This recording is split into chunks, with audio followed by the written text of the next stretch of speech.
Today we are discussing Martin Scorsese's newest movie, Killers of the Flower Moon, starring Leonardo DiCaprio, Robert De Niro, and Lily Gladstone. In Roaring Twenties, Oklahoma, members of the Osage Native American tribe are murdered one at a time, prompting an investigation. So Martin Scorsese is now in his 80s. The man has directed some of the most iconic movies in cinema history, countless numbers of them. But now that he's getting really old, the question is Scorsese losing his touch? I'll answer that question for you today, but first I want to point out that I knew absolutely nothing about the story of Killers of the Flower Moon. I think the only thing I knew of this movie was that some Native Americans of the Osage tribe were murdered back in the 1920s, and this is a story that was relatively unknown by most people until now, I guess, because Scorsese is trying to shine some light on it. I'll get my first point out of the way. Killers of the Flower Moon is very long. You would think a director in his 80s would make 3+ hour movies in his earlier years, but instead he's been making his longest movies in recent years. Sometimes you feel the film's length, other times when you're invested in its story,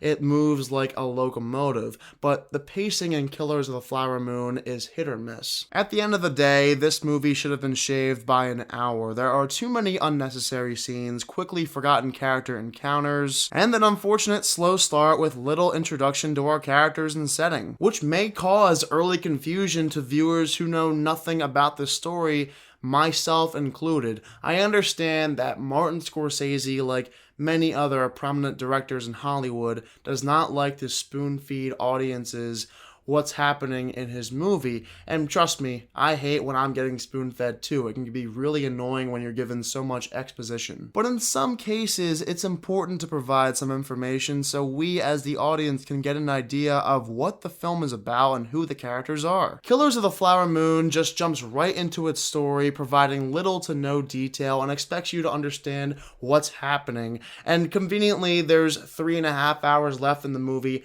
after that. You would think Scorsese could have at least put in some exposition to explain what's going on. Length and lazy intro aside, I don't have much beef with anything else in Killers of the Flower Moon. Performance-wise, everyone is so good in the movie. Leonardo DiCaprio, Robert De Niro, and Lily Gladstone give some of the best performances of 2023. At first, I was wondering why people were giving so much praise to Leo's performance in this movie because he didn't have much to do at first, but then as the movie progresses, you can see him really shine when he goes towards that dark side. And Lily Gladstone, she's somebody I've never seen before in cinema, but she gave maybe the best performance in the movie. She was fantastic. Also, this was the first time De Niro, DiCaprio, and Scorsese made a movie together, so that's cool. And as someone who knew nothing about this story, I gravitated towards the film's investigation. Around the halfway point, the film had my full attention because Scorsese has this unknown, fascinating story that is more than what I initially thought it was. And when elements begin to unfold, it hooks you. The movie is brutal, disturbing, and you're curious as to whether they'll catch the men responsible for these killings. Here's the thing, I knew nothing about De Niro or DiCaprio's characters and what their backgrounds were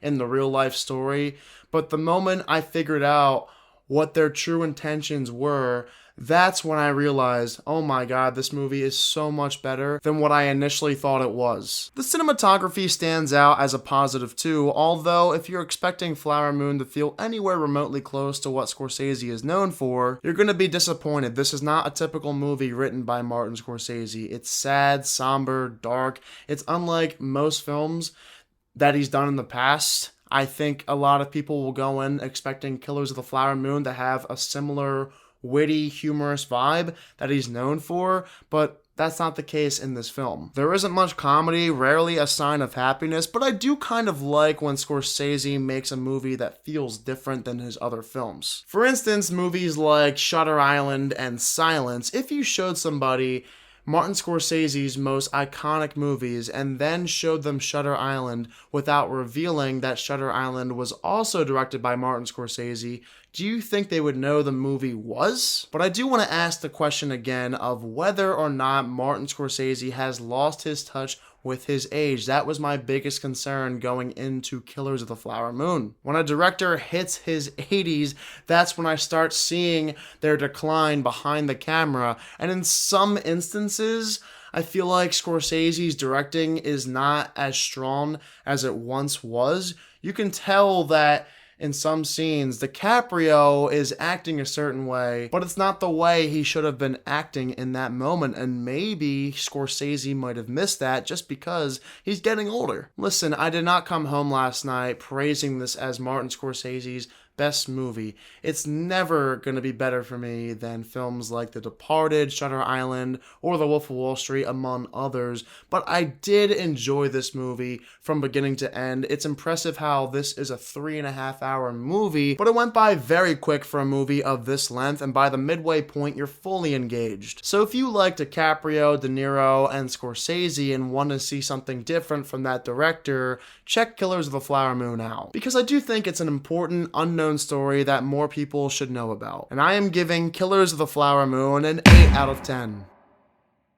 We'll see if I like Killers of the Flower Moon as much on second watch, because just like Oppenheimer, there is so much detail and the length is very long, so you have to go back and watch it a second time. Anyway, for those of you who have also seen Killers of the Flower Moon, what are your thoughts of it? Do you think it's one of Scorsese's best, or were you just not a fan? And of course, as always, if you're new to my channel, click the subscribe button and give this video a thumbs up if you enjoyed it. Thank you all so much for watching this video, and I hope you all have a fantastic day.